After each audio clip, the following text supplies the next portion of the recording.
Sok tahu loh Anda sebagai seorang pengacara, tapi hasilnya nol buat Anda. Saya nilai kamu. Kamu lebih percaya polisi daripada omongan netizen yang di media. Saya berniat untuk melaporkan 5 orang yang terkait keterangan palsu itu adalah, yang pertama adalah Sudirman, kedua Mel, ketiga adalah Aep, Dede, dan Liga Akbar. Jenis kelamin laki-laki. Ini Setiawan, anak ke-1 perempuan. Hai netizen.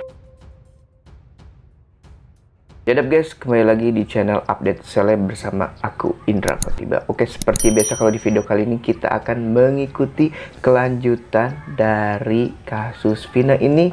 Oke, daripada kita lama-lama, langsung aja kita ke videonya dan kuy. Sok tahu loh Anda sebagai seorang pengacara, tapi hasilnya nol buat Anda. Saya nilai kamu. Kamu lebih percaya polisi daripada omongan netizen yang di media. Boleh kita percaya polisi? Boleh. Tapi apakah hasilnya dari tahun 2016 sampai sekarang polisi tidak bisa menangani kasus ini? Hah? Percaya? Kita percaya polisi nggak bisa menangkap sampai sekarang kan? Dan saya lebih percaya netizen daripada Anda. Kenapa? Karena Anda cuma merangkul dari netizen, dari media.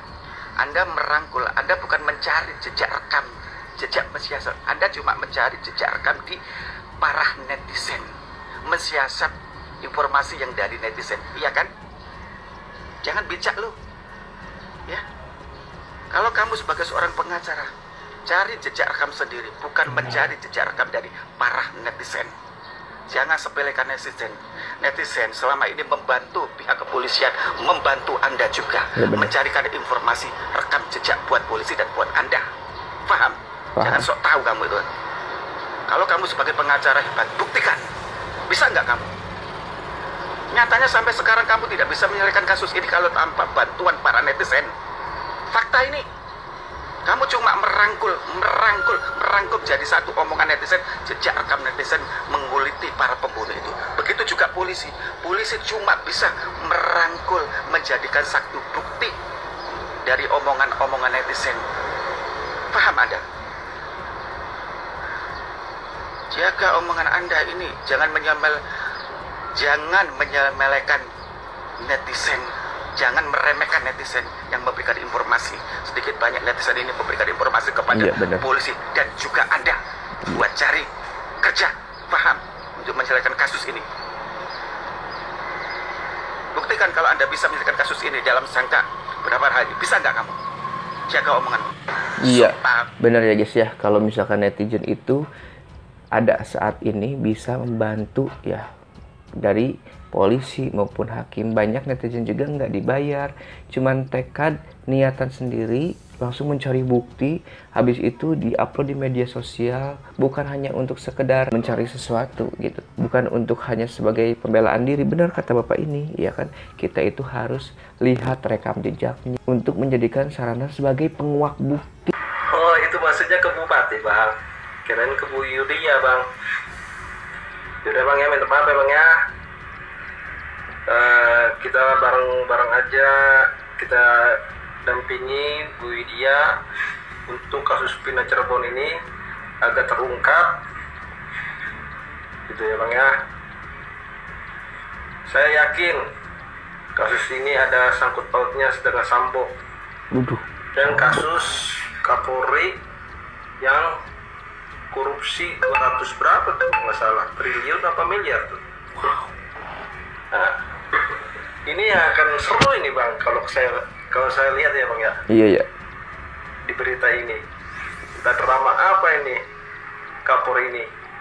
Tolonglah Pak Sigit, kalau omongan itu dinyatakan benar-benar, ya cuma ya tangan kosong untuk nyari bunyinya. Waduh guys, jadi menurut abang ini ya, kalau misalkan kasus Vina itu ada sangkut pautannya dengan Sambo dan ada sangkutan pautannya dengan ya seorang pejabat yang terlibat dengan korupsi sekian ratus triliun. Wow, bener gitu ya. Semakin meluas, semakin melebar. Apakah yang diomongin oleh abang ini betul adanya atau hanya sebatas kira-kira ya guys ya.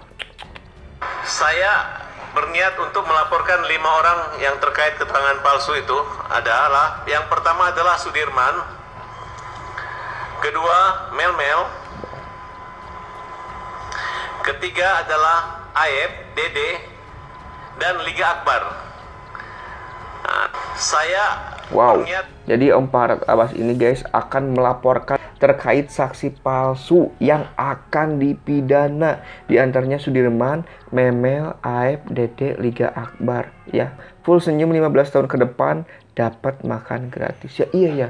Kalau misalkan orang itu tidak bersalah dengan kesaksian palsu hingga orang itu disiksa, harus mengaku, masuk penjara padahal orang itu benar-benar bukan seorang pelakunya. Ya ini, saksi ini wajib dipidana lebih berat daripada ya yang sekarang ada di penjara, dan harus meminta maaf, ganti rugi kepada orang-orang yang udah keluar dari penjara ataupun yang belum dari penjara. Ini bener nih kayak gini nih. Kalau saksi palsu itu harus benar-benar dipidana ya guys ya, sesuai dengan ketentuan yang berlaku. Tahun 2016 saya berkata yang sejujurnya. Saya berkata yang sejujurnya. Lalu itu diralat oleh polisi. Bilangnya kamu bilang di situ, tapi Pak RT sama anaknya tidak mengakui bahwa anak-anak itu di situ. Nah, maka dari itu saya merasa takut sendiri. Maka dibantulah dirubah BAP seolah-olah saya tidur tidak di rumah Pak RT. Jadi itu ceritanya. Waduh. Nah itu waktu berita acara di polisi. Ketika kamu diperiksa di pengadilan, apa yang kamu sampaikan? Waktu di pengadilan, saya berbicara jujur seadanya. Saya bilang tidur di situ. Waktu kamu tidur di situ, melihat nggak yang 5 orang ini yang sedang dipenjara sekarang itu ada di situ juga tidur? Melihat. Melihat ya? Melihat. Baik, setelah itu, kemarin katanya kamu ada diperiksa lagi? Periksa. Tanggal berapa itu? Tanggal 4. 4 apa? Juni. Di mana kamu diperiksa? Di Polda. Di Polda. Kamu bilang apa yang sebenarnya di sana? Bilang sejujurnya juga. Apa itu? Ya bahwa saya tidur di situ tuh. Oh, jadi berita acara kamu di situ di habis kemarin? Cuma bukan diralat sih, jadi kayak diomongin benar aja, kamu bilangnya tidur di situ, sedangkan Pak RT-nya tidak mengakui bahwa anak-anak tidur di situ. Waduh. Jadi kan saya ngerasa takut lah. Takut lagi. Emangnya kamu dipukul? Tambah ya, sekarang saya kan udah punya keluarga, nggak kayak dulu lagi Pak, jadi saya takut. Jadi kamu ngomong apa jadinya? Ya saya bilangnya tidur di rumah lagi gitu. Jadi nggak di situ, nggak di tempat RT lagi katanya? Enggak. Oh, jadi yang benar yang mana? Yang benar saya tidur di Pak RT. Oh, jadi bolak-balik nih. Makanya tadi saya marah sama kamu kan? Saya bilang kalau kamu berbohong, maka akan ada orang yang korban. Lebih jahat daripada penjahat sebenarnya kalau berbohong. Nggak dibantu orang lain masuk di penjara. Kan Tuh tadi, guys, kata Bapak Otto, kalau kita berbohong maka akan ya orang lain itu bisa menjadi saksi yang lebih berat. Ini jauh lebih berat, jauh lebih jahat daripada penjahat ya guys ya. Waduh. Si abang ini untung jujur ya sekarang ya. Mudah-mudahan orang yang benar-benar bukan pelakunya ya bisa bebas gitu. Jenis kelamin laki-laki. Ini Setiawan, anak ke-1 perempuan. Hei netizen, kalian Si bisa Mbak lagi kan? sendiri ya. Itu dari surat ijazahnya, dari pak gurunya itu Ya, Mbak. ijazahnya jenis kelaminnya laki-laki, tapi yang di Kang Dedi itu jenisnya perempuan. Ya gimana itu ya? Terus dibikin itu tuh ijazah baru lagi ya. Masa sih di ijazah di Kang Dedi itu tulisannya lebih bagus ya? Lebih bagus. Terus ada lagi tuh, ada bilangnya katanya kena air, padahal itu emang disengaja ya supaya tidak diperjelaskan. Bilangnya ijazahnya copot, itu nggak ada fotonya ya, nggak ada fotonya, nggak mungkin dong ya. Kenapa nggak ditempel lagi? Itu kan penting. Si Cecep sekarang pura-pura lagi ya, udah jadi duda katanya ya, udah cerai dari istrinya, bikin aja lagi drama ya. si Cecep itu nikahnya 10 tahun ya. Usia 10 tahun tuh dia udah nikah ya. Tiba-tiba punya anak tuh si Peggy. Nggak mungkin dong 10 tahun udah menikah, ya kan? Masih anak bocil. Kalian pintar nggak sih? Apa kalian yang bodoh ya? Nggak ngerti deh ini mereka ini bikin drama ini kok bisa sehebat ini loh ya. Bisa sampai Kang Dede aja diperang ya. Uya aja dibodohin ya. Otman Pas aja dibodohin. Sekarang mereka itu mau tes DNA ya. Udah deh ya, dokternya paling yang pintar lagi ya. Biarkan mereka itu tidak mengakui semua itu, nggak jadi masalah ya. Nanti kamu mengakui di akhir zaman. Tolong dong ini yang buat guru-gurunya ya, yang guru-gurunya atau teman-teman sekolahnya si Peggy ini Setiawan, guru-gurunya kalian memberikan kesaksian yang benar ya. Kalian itu jangan takut, kalian itu jangan mau disuap ya. Berikan kesaksian ya. Ini guru-guru yang SMP ya. Katanya si Peggy ini kan pasti dong dia itu sekolah ya kan, beri kesaksian dong.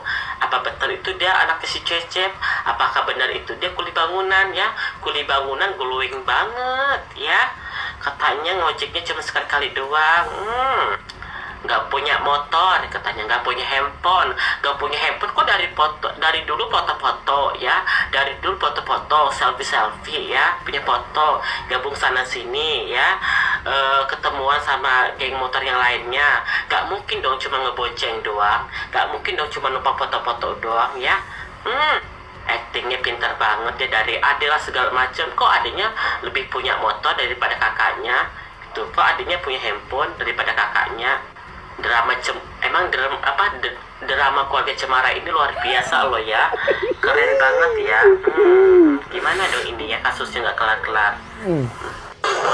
Oke guys, gitulah ya di video kali ini. Bener juga sih kalau kita melihat dari ijazah dari Peggy, katanya fotonya itu copot. Cuman ketika aku melihat foto ijazahnya, biasanya kan di kertas ijazah itu ada bacaan fast foto. Biasanya kalau ada foto nempel, otomatis si kertas yang dasarnya itu ya menempel kan di fotonya itu. Otomatis kalau misalkan copot, jatuh, diboka, otomatis di kertas ijazahnya itu bacaan fast fotonya itu pasti hilang, atau ada sidik jarinya nggak komplit. Tetapi kalau dilihat dari yang ijazah kemarin, bacaan fast fotonya ada ya, terus sidik jari ijazahnya juga nggak ada. Jadi agak bingung gitu. Mungkin kalau menurut aku mungkin karena ijazahnya belum belum disidik jari, otomatis fotonya belum ditempel, kayaknya seperti itu. Tapi kita nggak tahu ya.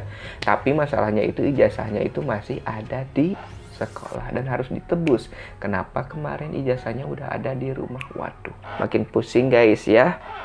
Jadi benar kalau misalkan netizen itu sekarang semakin banyak yang bertanya-tanya, ini gimana gitu ya.